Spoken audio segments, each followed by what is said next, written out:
My name is Carolyn. The memory of that fateful day in the small, wood-paneled conference room downtown at my grandfather's while reading is still as vivid as if it happened yesterday. The atmosphere was thick with an unspoken tension. The attorney, Mr.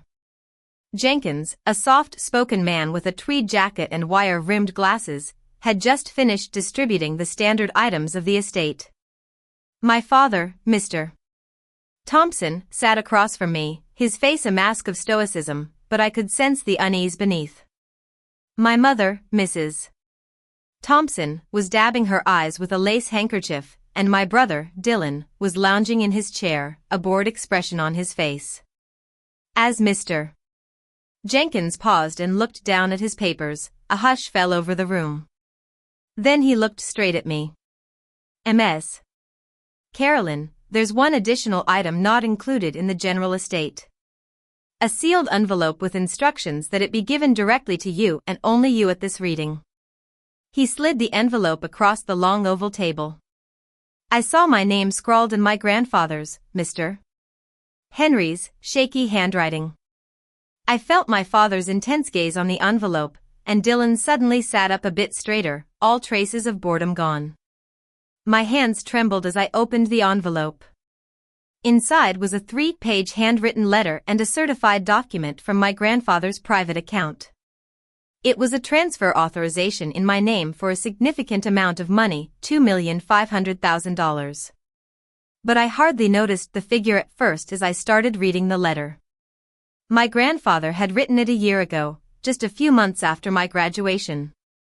Somehow, he'd found out about what had happened at the fancy Italian restaurant, La Bella Vita, where my family had gone to celebrate my and Dylan's graduation.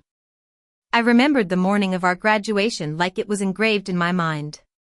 I was 28 years old, having just completed my law degree, while Dylan had finished his business management degree. I ironed my graduation gown twice, not because it needed it, but to calm my nerves. I naively thought that this day would mark a new beginning of equality between me and Dylan in our father's eyes. The graduation ceremony was held in a grand auditorium. My father sat in the 5th row, wearing his only tailored suit, his salt and pepper hair neatly combed. My mother was beside him, already sniffling with pride. My aunt, Miss Lily, was there too, filming the whole thing on her new smartphone. After the ceremony, we took pictures outside. Dylan and I were smiling, but I could sense an underlying current of something.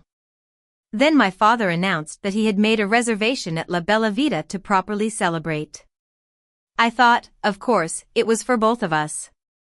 It was our joint graduation, after all. During the meal, when we were halfway through the delicious pasta, my father cleared his throat.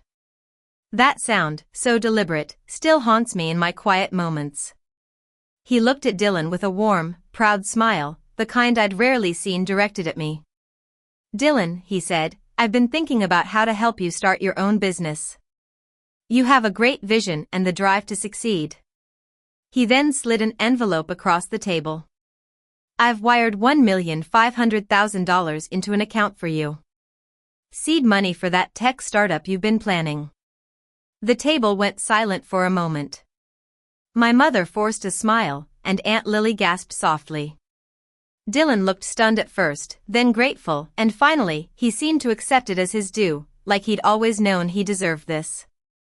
I waited, telling myself there must be another envelope for me. I even took a sip of my water to steady my nerves. But then my father looked at me. His eyes were cold, emotionless. Carolyn, you're smart. You'll make it on your own. Go out and earn your own success. And with that, he picked up his fork and continued eating as if he'd just said the most ordinary thing. I don't remember how I got through the rest of the meal. The drive home was a blur, and that night, I lay in my bed, staring at the ceiling, trying to convince myself that I'd misunderstood. But I knew I hadn't. I'd spent years studying law, learning to read every nuance of language, and there was no ambiguity in my father's words. He'd chosen Dylan over me, right there at the table. I passed the bar exam 4 months later and got a job at a mid-sized law firm. I worked long hours, often pulling all-nighters to prepare cases. I paid my own rent, bought my own groceries, and tried my best to move on. I told my friends I was fine, and every Sunday when I called my mother, I kept my voice steady and talked about how busy work was. Meanwhile, Dylan's startup launched 8 months after graduation. My father attended the launch party, and there were pictures of them online, beaming with pride, arms around each other. I liked the post because I didn't know what else to do. I saw my father only during holidays. Our conversations were always shallow, filled with small talk about the food and the weather. There was a silence between us, a silence born of unspoken pain and disappointment. Then, about a year after graduation, my grandfather passed away peacefully in his sleep. We all flew back home for the funeral. I sat in the front pew, looking at the flowers, and remembered how he used to call me his little warrior. He always believed in me, even when no one else did. Back to the will reading. As I continued reading the letter, I couldn't hold back my tears. My grandfather wrote that he'd watched me work hard all my life, and he was sorry that in my family, my hard work was often overlooked. He said he loved my father, but he couldn't stand by and watch him make the same unfair choices. Carolyn, he wrote, the world will tell you that those who seem to need the least help are the most deserving. Don't believe it. You've earned this with your perseverance and determination. By the time I reached the second page, I was sobbing uncontrollably. Aunt Lily reached over and put her hand on mine. My mother was crying too, though she hadn't read the letter. And then, my father's chair scraped back.